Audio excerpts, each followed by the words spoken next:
Welcome to MLS Round-Up from We Are Soccer. As usual, I'm joined by Soccer Syndicate scout Brooks Lambier.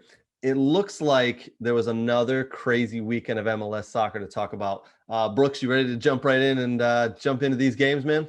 Yeah, we got a lot of movement in the Eastern Conference. A lot of teams that are very close to the playoff line, and then top four teams in the Western Conference lose this weekend. So not many of those teams pushing their way further from the other teams below them. They're kind of all getting stuck there, just like the Eastern Conference. So we'll see how it goes. All right. Well, I got 4 or 5 games we'll chat about here, and then some news at the end of the show about Landon Donovan and the RSL job that just came out today.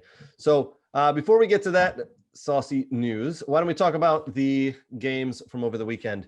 First up, I've got New York Red Bulls versus the NYCFC game, which ended 1-0 Red Bulls.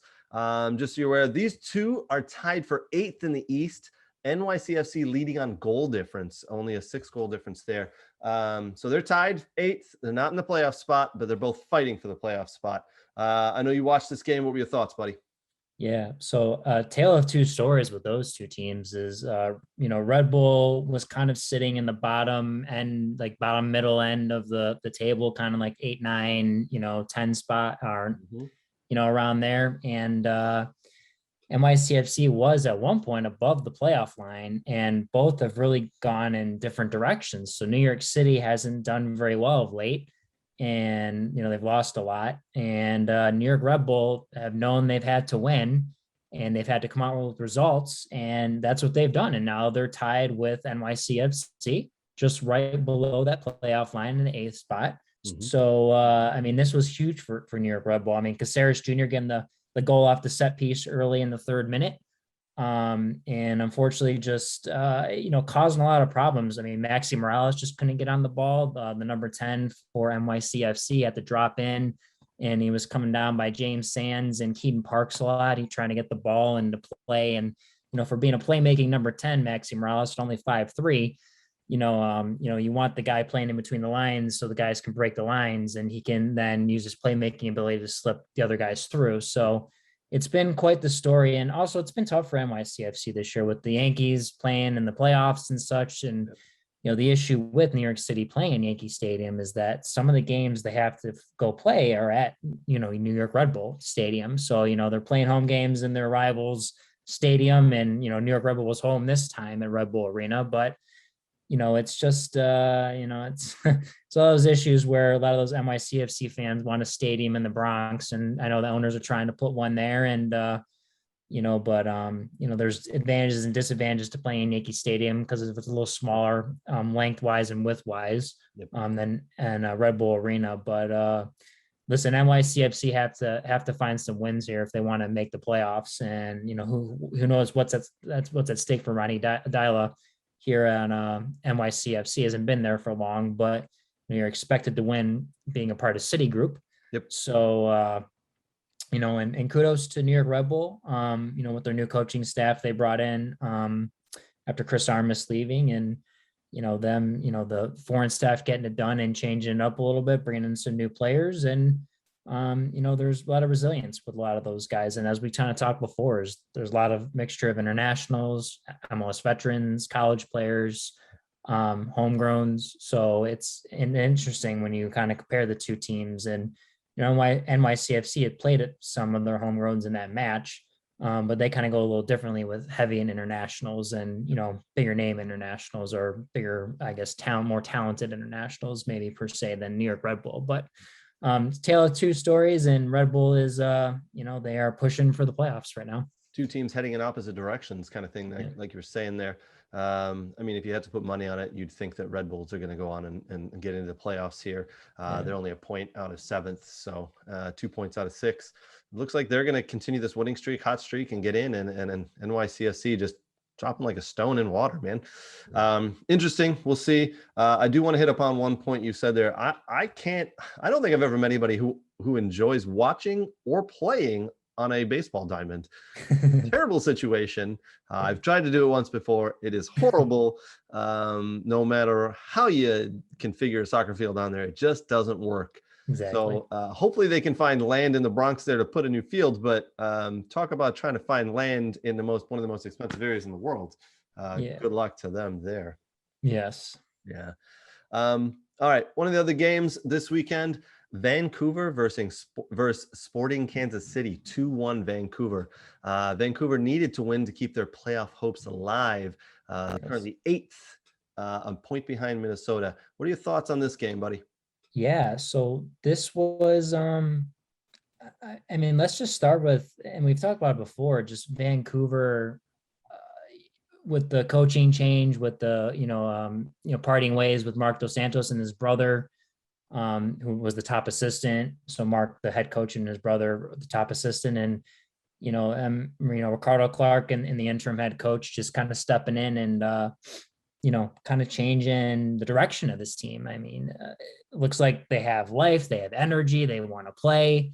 It looks like a whole new Vancouver Whitecaps team, and them coming from, again, kind of the bottom middle third of the middle third of the Western Conference, and getting some wins and getting points and results, and there you go. Now they're almost in the playoffs. I mean, they weren't ahead of LAFC. LAFC was usually ahead of them 3, 4, 5 points, and they've jumped LAFC. And I mean, what a game it was. I mean, Vancouver to start, 23rd minute with Javane Brown with a great cross with his left foot to Brian White on the back post, who heads it back to Gold, who scores with the nice little off the first touch in the back of the net. And I think when people watch that, they kind of look at the goal and how great it was, but just the awareness of Brian White to put it back into the middle. You just called to this finish out it on off. Twitter. This is how I got alerted to this game and this goal. You called this out on Twitter. So if you guys are listening, you're looking for some insight, some quick insight on Twitter. You follow Brooks on Twitter, man. You called this out, and a lot of people jumped on that and were like, "Yeah, man, watch this." So kudos to you for pointing that out. You're right. You're right. Well, I don't think he's going to get credit for that little header back, and it's so crucial to the goal, obviously. Yeah, and the one thing about with Brian White is, I mean, he came from New York Red Bull, and I mean, this is another college kid, a 4-year player at Duke. He played in the NYRB, U23 PDL team, and he scored goals at NYRB, and he scored goals in college, and he was just, one of my buddies that scouts over, in ACC country, Andre. I mean, he was like, this kid's good. He's got good movement off the ball. He gets himself in good spots, and he's a hard worker. And it was interesting when Vancouver traded for him. I mean, I always joke, it's kind of like the great white hope for Vancouver, the great white American hope for the Vancouver Whitecaps of Canada. But he's come in, he's done his job. He hasn't started all the time. He's come off the bench at times when he started, and but he's done well. And then good veteran Russell Tybert with a nice strike in the 36th minute, that dinged off the post and went in from, I hit that thing from 35 yards out. It was a great strike. Yep. And that turf, it's going to skip in and pick up speed.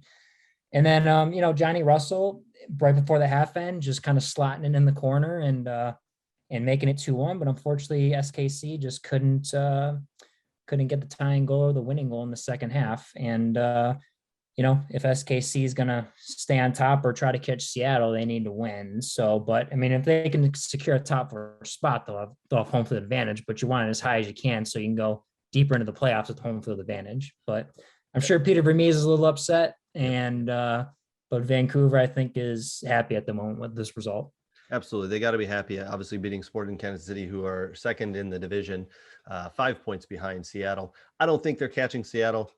Personally, Sporting Kansas City, probably at this point with 5 games left in the regular season, probably just kind of shoring things up, making sure everybody's understanding the formation and the tactics, and then keeping healthy, right, while they get into the playoffs there. So it's got to be the main message coming down from the staff there is keep healthy. Let's make sure everybody's on the same page.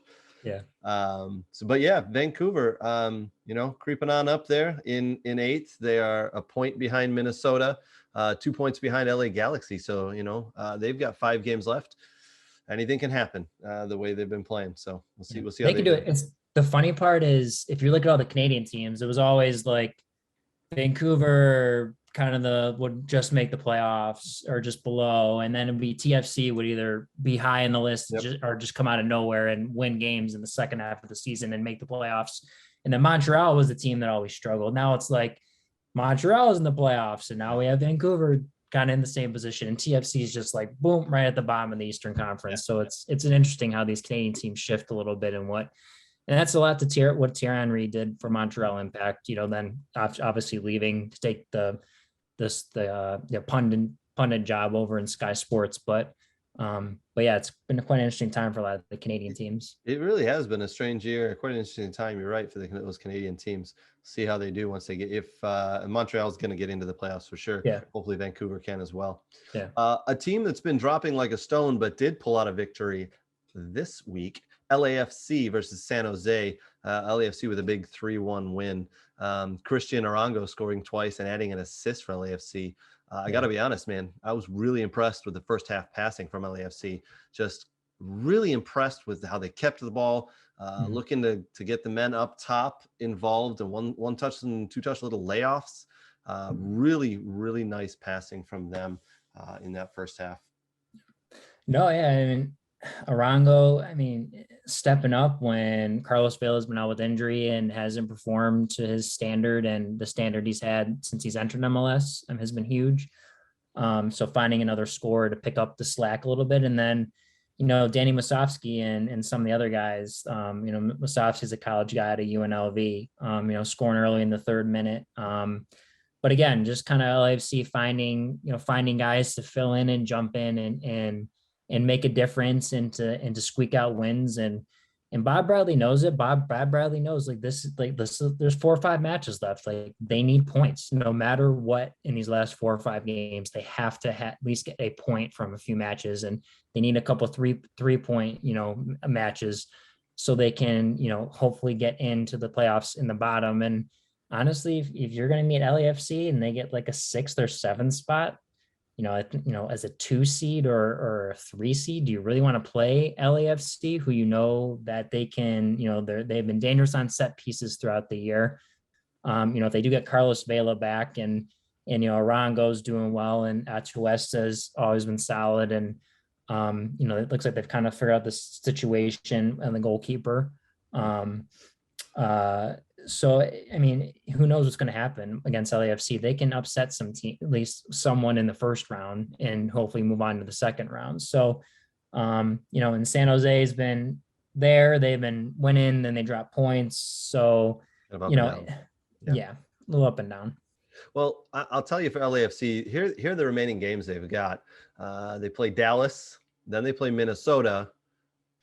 Then they play Seattle. So, they gotta get 3 points out of that Dallas match, right? Dallas is below them. Dallas is not good this year. They got to pick up 3 points there. They can't afford to drop points. And then Minnesota United, who are ahead of them, that's that right there. You pretty much want to say whoever wins 2 or 3 games is going to get into that final spot. Are they at home versus Minnesota? Who is at home on that one? That is in Minnesota. That one. So Minnesota at home, and that's tough to win there. Yeah, it's tough to win. Nice, beautiful stadium. Then LAFC are home to Seattle, and you gotta believe that Seattle's going to pick up points there. The most LAFC can hope for is a draw. Then they're home again to Vancouver. So they should win, but who knows with Vancouver? Yep. And then they're away to Colorado Rapids to finish it up. So you can't bank on any wins at the end of the season in the last game against Colorado. So it's tough running. That's a real tough run-in for LAFC. Bob Bradley's got his work cut out for him. I know you and I a couple of weeks ago, we'd said, we'd both put a little bit of money on LAFC getting into the playoffs.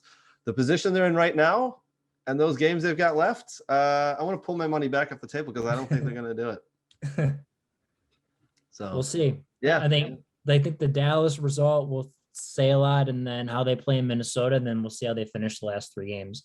If they get 4 points from those 2 matches, that'll be good, and then we kind of figure out where we go from there with our predictions. So there you go. Agreed. That's one we'll certainly keep our eye on. Last game we'll chat about for the week, Real Salt Lake versus Colorado Rapids. RSL taking a 3-1 victory. Real Salt Lake now 9 points behind Colorado in the West there. Interesting game. What are your thoughts, Brooks?